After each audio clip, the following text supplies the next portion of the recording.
But let's talk about the 40 years of Cruise.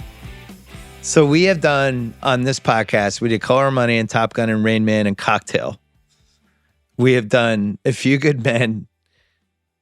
We've done The Firm. We've done Jerry Maguire. We've done at least one Mission Impossible. We did Eyes Wide Shut for the Rewatchables 99 feed. And we did Collateral. Yeah. So I think this is our 11th Cruise movie. He's far and away the MVP of the Rewatchables. Gosh, I guess you're right. Yeah. I was thinking about if you cut his career in phases, phase 1 is 83 to 88, where it's like Risky Business, All the Right Moves, Color of Money, Top Gun, Rain Man, Cocktail. That's like early young, I'm blowing up into a major star Cruise. Yeah. Then you have from 89 to 94, you got Born on the 4th of July, Days of Thunder, Far and Away, Few Good Men, The Firm, Interview with the Vampire. He's solidified. He's an A-plus lister. He can do almost any kind of movie. If he's in a movie, it's going to open and it's going to be huge. He's one of the biggest stars we have. He's probably the biggest under 40 star we have.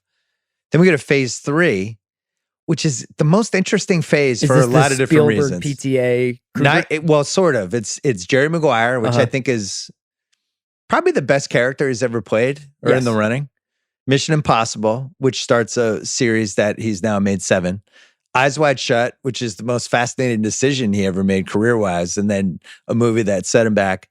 Magnolia, which is probably the best he's ever been in a movie. Probably. He could have won an Oscar. Mission Impossible 2 and Vanilla Sky, which is basically a Tom Cruise charisma movie. We did Magnolia too on Rewatchables. Yeah, we did Magnolia. So then phase 4, this is where it gets a little weird. 2002 to 05. Minority Report, Last Samurai, Collateral, War of the Worlds. And then Oprah's Sofa happens. And then it just kind of tilts. And crucially, he stops working with Spielberg there, which I think you can love or like or whatever some of those movies, but like that was like a major partnership that I think kind of goes unremarked upon, but they just stopped working together after that.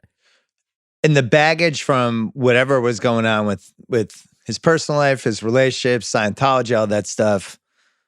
But once Oprah's Sofa happens, now it's like, all right, I love Tom Cruise, the movie star. Tom Cruise, the real person, little odd. Mm-hmm.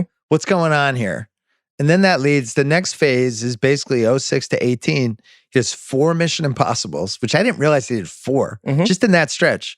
2 Jack Reachers, Edge of Tomorrow, The Mummy, Oblivion, Rock of Ages, Night and Day, Valkyrie, Lions for Lamb, Tropic Thunder, and American Made. He's all over the place. Yeah. And at some point, it seems like it's probably over except for the Mission Impossible remakes. If you had asked me 5 years ago, it would have been like, it just seems like he's just going to make Mission Impossibles until he's physically unable to, and maybe we'll do. And there's no other version of a successful Cruise movie. The saddest part for me is the fact that he no longer seems to be interested in doing things like being in the PTA Spielberg movies. And I do think that there is a big what if, obviously, around the time of the Oprah couch, where he could have done some of the stuff that Tom Hanks has done over the last 20 years, say. Like, he could have done Captain Phillips. He could have done... Right.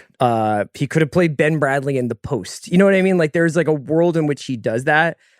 And now he seems to have kind of like, he's like, I work with Christopher McQuarrie. I make a certain kind of movie a certain kind of way. When I make a movie, it's a 2-year thing.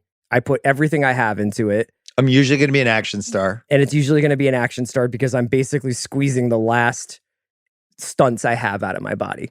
Reacher, you and I like the first one a lot, but really betrayed the book. And then the Amazon series was really what Jack Reacher was supposed to be. This larger than life maniac guy. But then some of the other swings he took, you know, The Mummy was just a classic. Hey, let's try to make as much money as possible with an action movie, and it didn't work. Oblivion's an interesting movie. It's fine. Rock of Ages is super weird and probably the weirdest choice he made in the last 15 years. Night and Day, I think, proved to everybody nobody wants to see Tom Cruise with a romantic comedy. Like, that can't be the focal point of it. Valkyrie, he's just has an eye patch on. I thought it was over. Edge of Tomorrow's sick. Edge of Tomorrow's amazing. And it was like, that feels like the last stand for him. It's Mission Impossible. Top Gun Maverick, I don't know what happens now with him. I feel like the next 8 to 10 years, he could have this. I think he's in phase 6 now, and I don't know where it leads, but I'm optimistic. So he's got Dead Reckoning Part 1, the Mission Impossible movie, next year. So 2 more and of they're those. shooting them concurrently. So then the Part 2 will be, I think, 24. So then you get basically to 25 before we're going to get like another Tom Cruise movie at least. Which will be, at some point, does he do the Paul Thomas Anderson washed up A-list actor in Hollywood, like where he's just sort of playing himself, but not totally? Like, does he want to do a drama? Does he want to actually try to act anymore? It's a two-way street. Does he want to go back and do like small acting roles, and will Hollywood kind of accept him in that? Is Hollywood even like the kind of movie like Jerry Maguire would not get made today? Jerry Maguire would be a limited series. And I don't think Tom Cruise will ever do TV, although I've said that before about actors and they wind up doing it. But I think he's the one that wouldn't. Yeah, him and DiCaprio seem the most kind of like, that's not what I do. But like, if Cruise was like at the end of Mission Impossible, if the end of Dead Reckoning Part 2, they're like, that's it for Mission Impossible, we're going to reboot it or whatever in 5 years with somebody else. And he was like, okay, so like, what do I do next? And at that point, he's going to be what, like 63, right? I think his goal is just to die doing a Mission Impossible stunt. He's 72, just falls off a building and dies. It's like, that's how he would have wanted to go out. The story of Top Gun Maverick is, though. It's like basically like, is this guy going to die like making amends? Well, the other thing, and this is, I mean, Cruise, this is 40 years of Cruise at this point. I saw Taps in the theater. I saw Outsiders in the theater. It was before Risky Business became, he's Joel Goodson. That sets his career up. That's 1983. All the right moves the same year. We all went. It's Cruise high school football. Great. And now we're in year 40 of Cruise leading movies. And what's interesting about Top Gun Maverick, on the one hand, it's ludicrous, right? He's got the dyed black hair. Guy's in his late 50s. He looks younger than John Hamm. He's clearly had, I don't know if he's had work done or what, but he just almost, it's like impossible for him to look how he looks. He's super stacked, does the beach football scene. And you're like, God damn, Cruise is yoked. Yeah.